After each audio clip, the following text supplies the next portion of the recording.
Welcome to Slash Sisters. I have a sick cat. She had surgery, and she's now at the donut ward. But she's happy to be up here with us, and putting her half-naked butt into her mama's face because she had to have her booty shaved. Oh, and now it's my turn. Bye, Ivy. So if you hear a cat, it's just because she wants lovin's. Welcome to Slash Sisters, y'all. I am Slash Sister Den.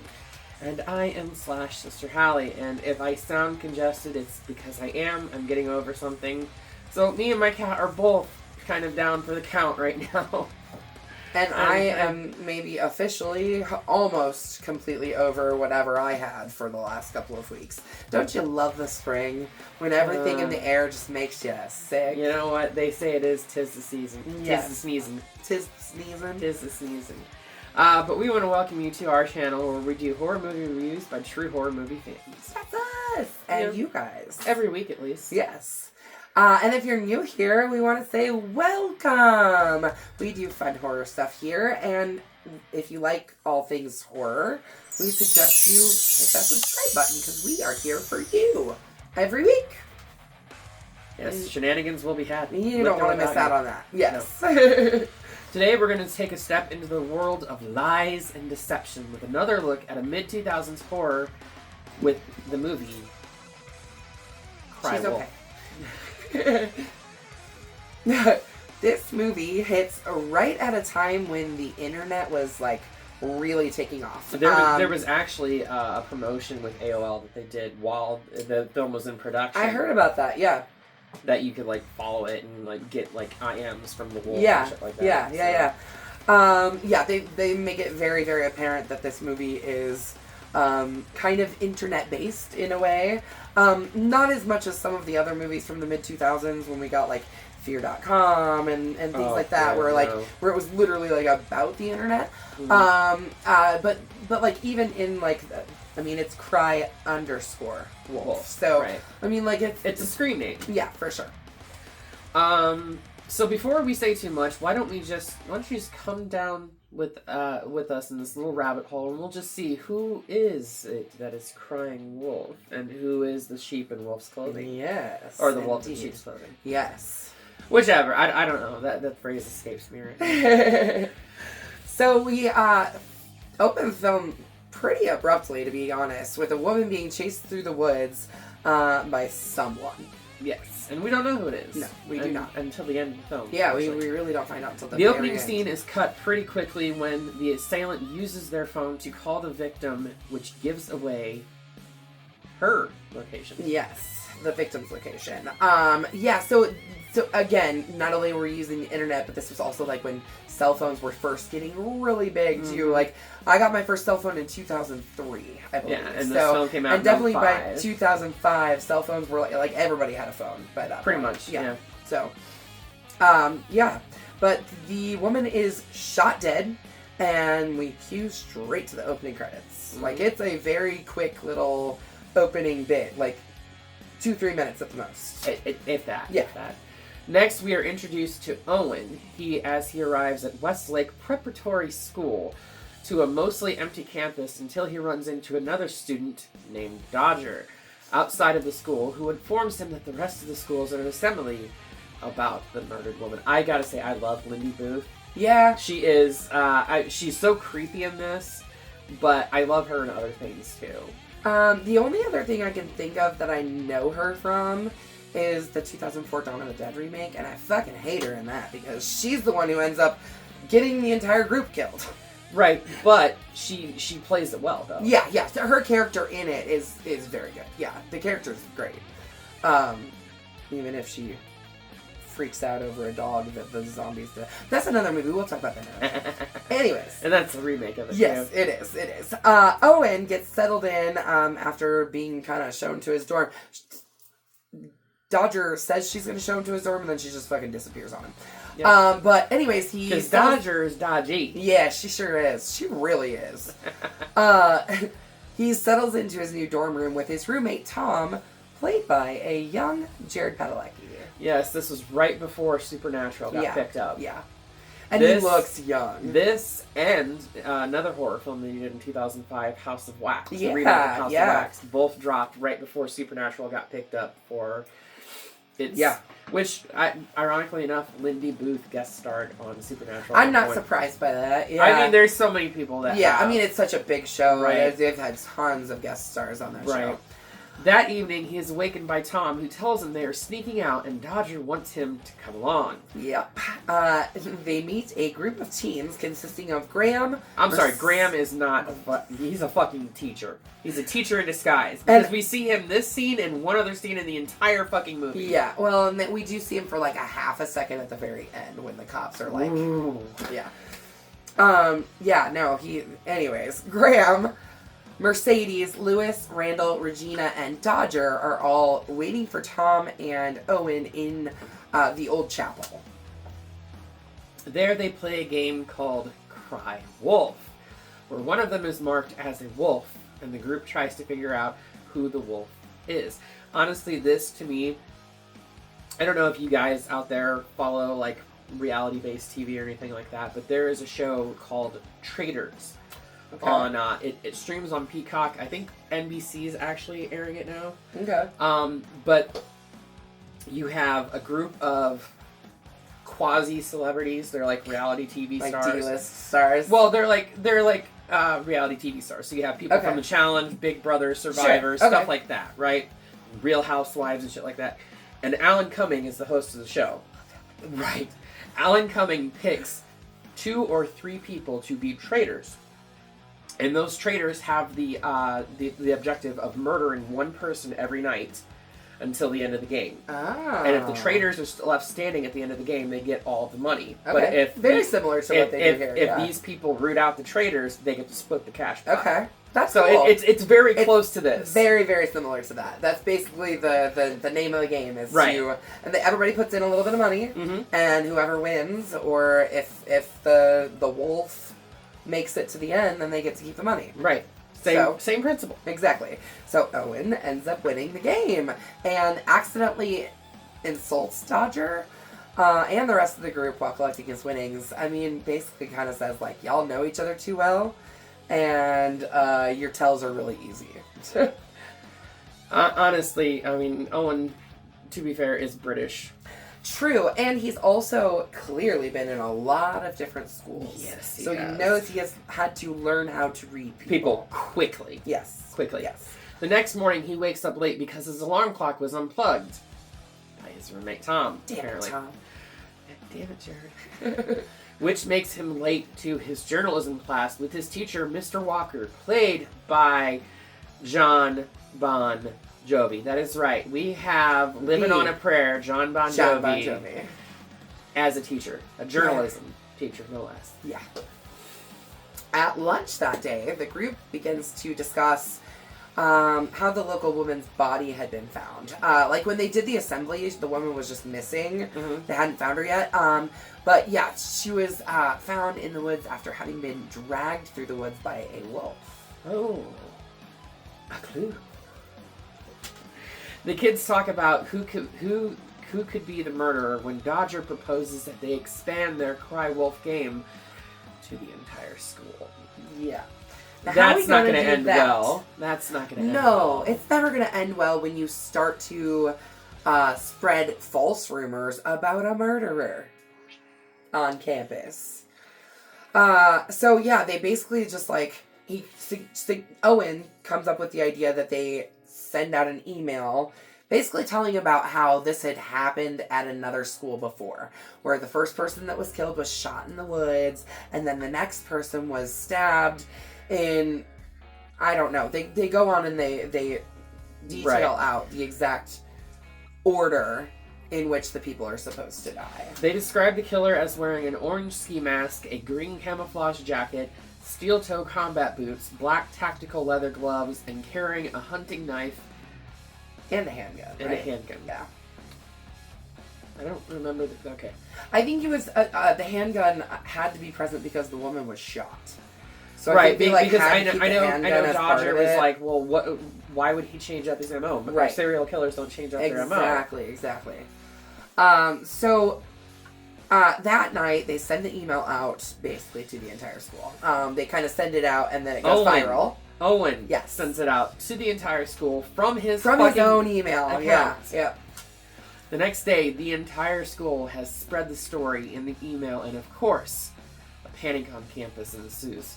This shows you right here, even in the early days of the internet, how fast rumors can spread. Yeah, the things going viral. I mean, that's what we call it now, something going viral. Like, yeah, I mean, it happened in the early days of the internet, too. I mean, and it's not just an internet thing. It's definitely something that can happen just in society no matter what. With, with rumors and, oh my God, did you hear this and this and this? Right. You know, it's like the telephone game, you know? Yeah, exactly. So, Owen ends up receiving an instant message from someone using the name Wolf, saying that their story is going to come true.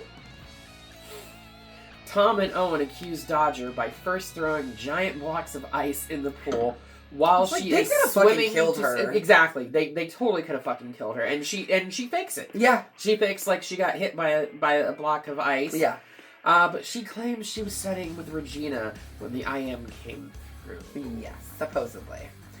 But Tom and Owen go back to their dorm to find mostly just Tom's side of the room, like, it was basically only destroyed. his Yeah. side of the room. Yeah. Including his very precious Texas flag, which, by the way, Jared Padalecki is from Texas. And he actually insisted on hanging it up. Yes. Yep. Yeah. But also his computer is ruined and has blood on it with a bloody tongue ring. Owen's computer. Owen's computer. Yes. Yeah. But it's... Tom blames Regina, who has a recipe for fake blood, noting that the blood used to taste sweeter. Right. Okay. Yeah. Anyways, when they confront her, she insists that she was on a field trip and wasn't even on campus. Seems like everybody's got a story to tell. Huh. And if she was not even on campus, then how could she have been studying with Dodger? Believing Dodger is lying. No, she is lying. Owen confronts her. Dodger informs him that she was visiting her mother and that she is a townie.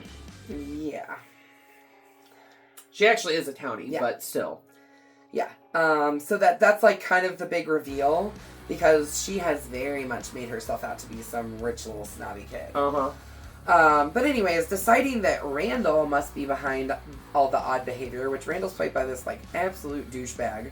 Like, he comes off as a total D-bag. Yeah, so Randall is the pierced up, outcast kind of kid.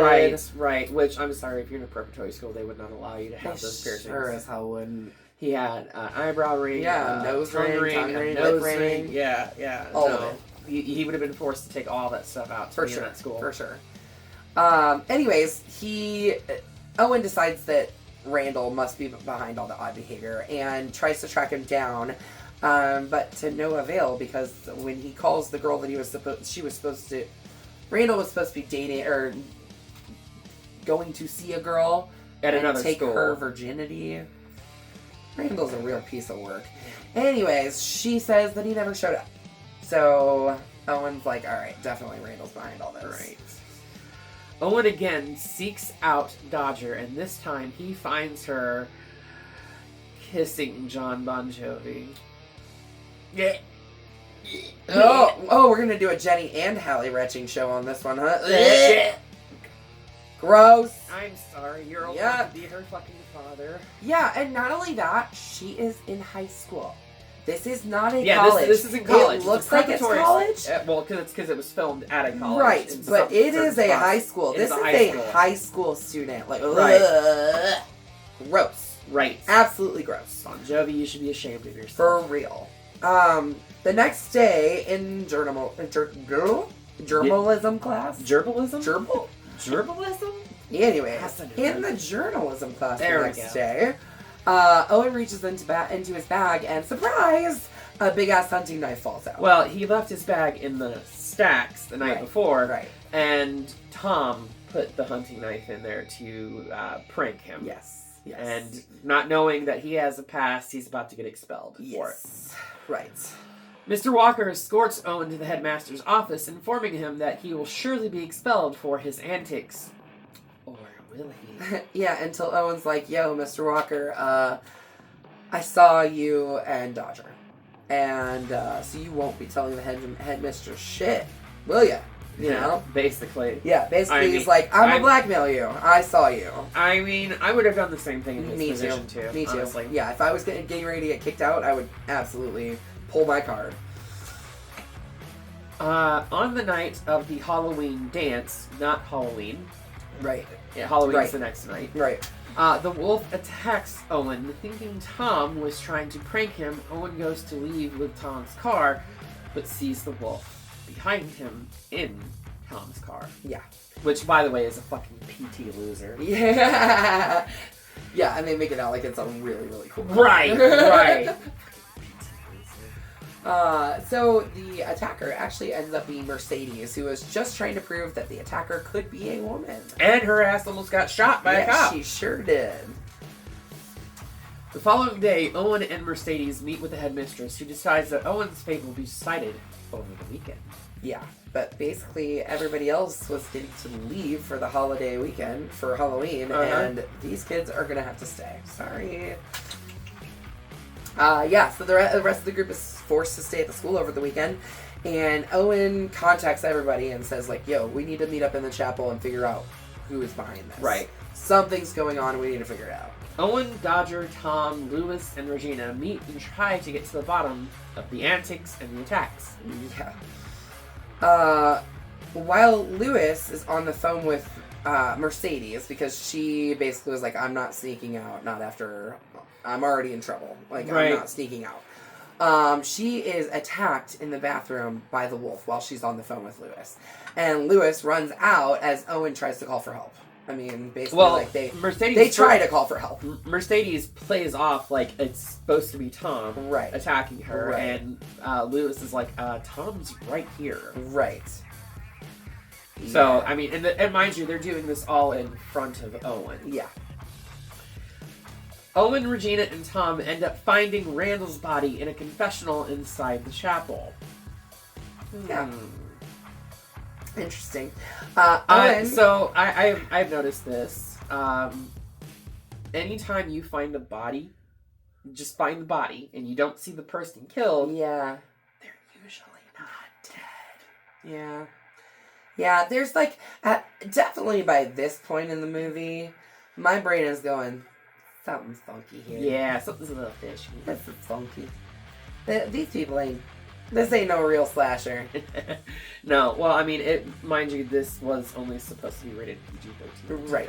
Which, if you look at it like that and you analyze it as a slasher, it's the only slasher in movie history that's rated PG-13. Yeah. Yeah. That being said, we watched the unrated version with all the bloody gory extras. Sure did. Why would I watch a PG-13 version? That's stupid. PG-13. Are we fucking PG-13? Am I 13?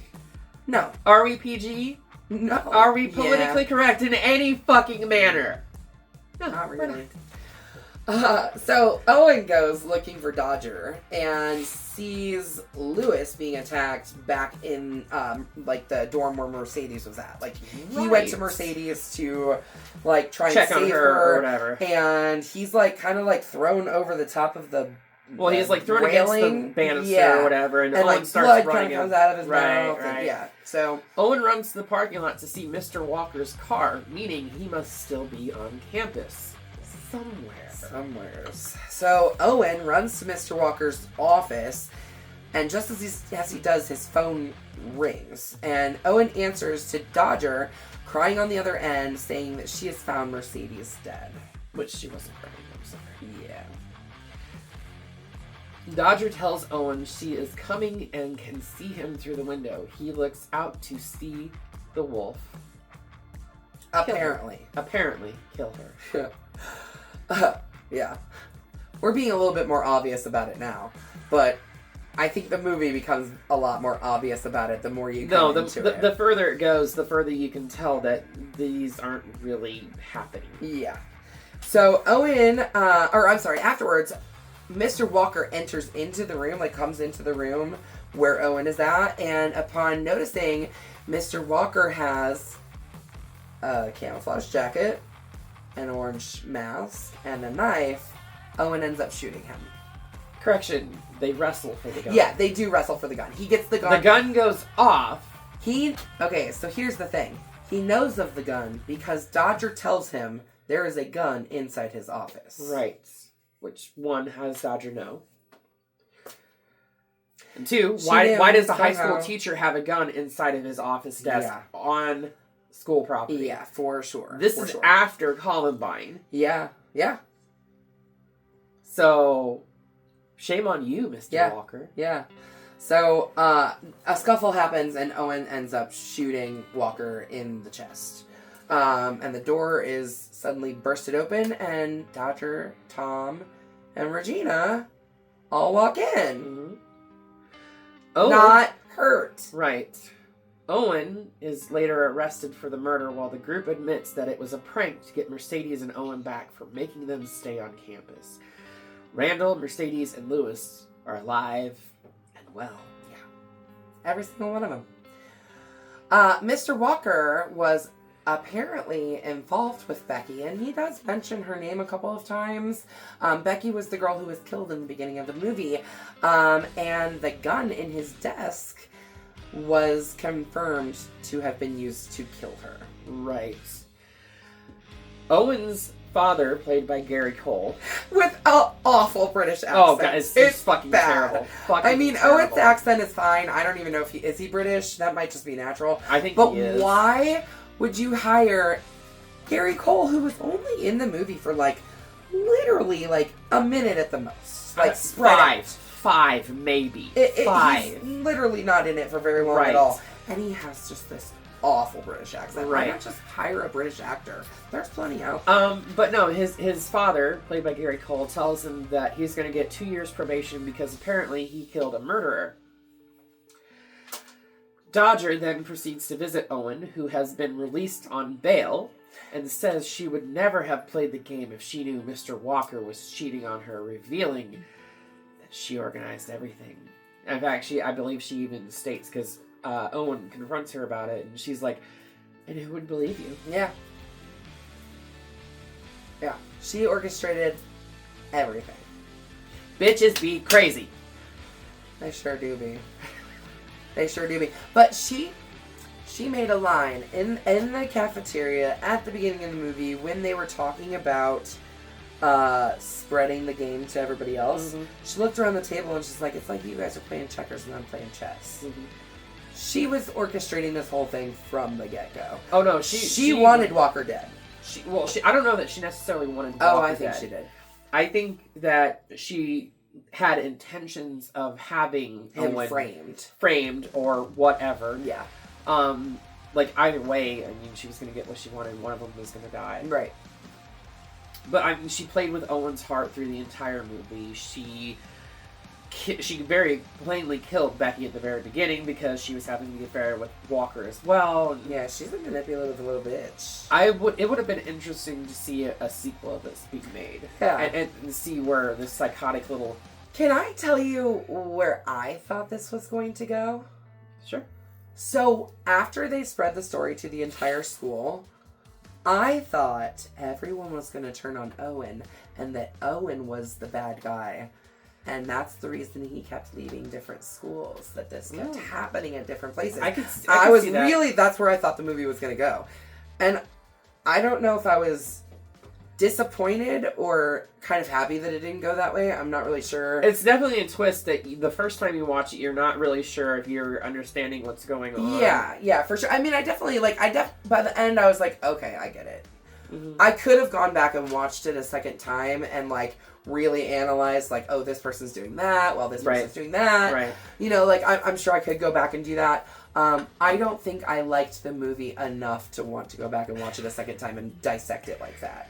See, I unfortunately, this is the second time or third time I've watched it. But the first time I watched it, it's one of those movies that, like, you don't necessarily remember, like, the start of the film or the middle of the film, but you remember how it ends. Right.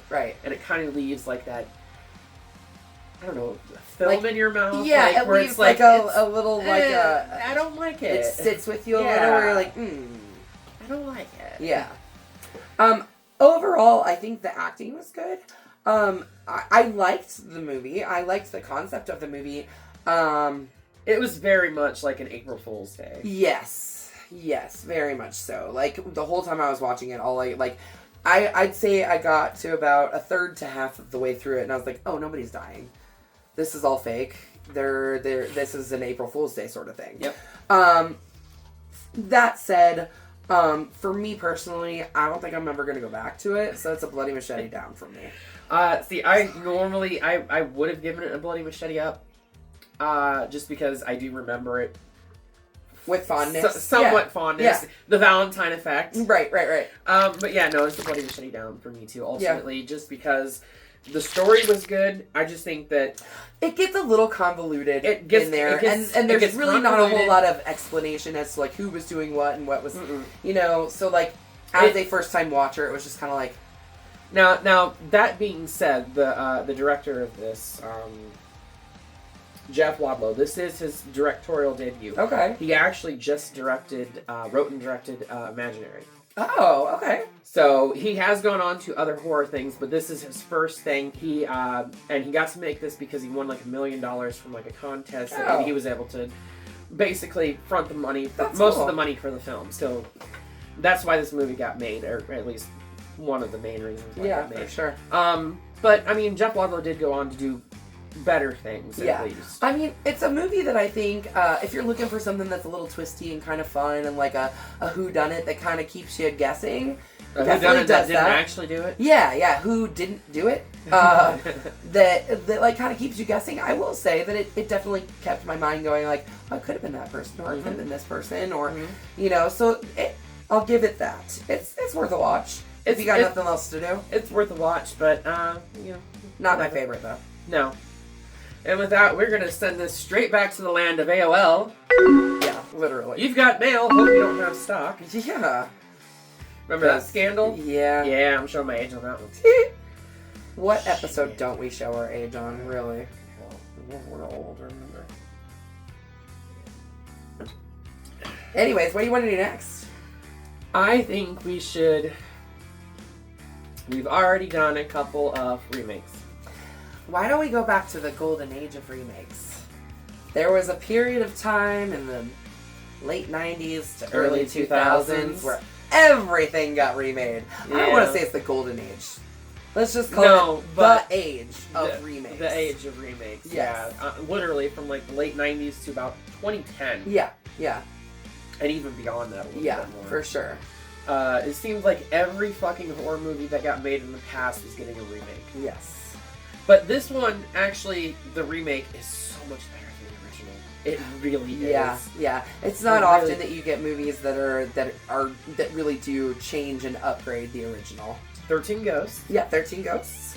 Which was another one from the same production company that did this one. Because they were 13 Ghosts movies. And the original version of this movie were directed by William Castle. The production company, House of Wax. Yeah, that they did as well. The production company actually was entitled Dark Castle after William Castle. Yeah. But we are actually going to be looking at the 1999. Yes. God, 5 years. Yes. 25 The very years. first. This was the first film from Dark Castle Productions. So this was the first William Castle movie remake. Yeah. So, and we're going to be covering it. So come back in 1 week and sit with us, talk with us, listen to what we've got to say about House on Haunted Hill. Until then, be sure to slash that subscribe button. And stab the like button. And ringling that grave bell so you don't get buried alive. And stay up to date on all of our videos that are on YouTube. The tube of YouTube. And until next time, we will see you all in the afterlife. afterlife.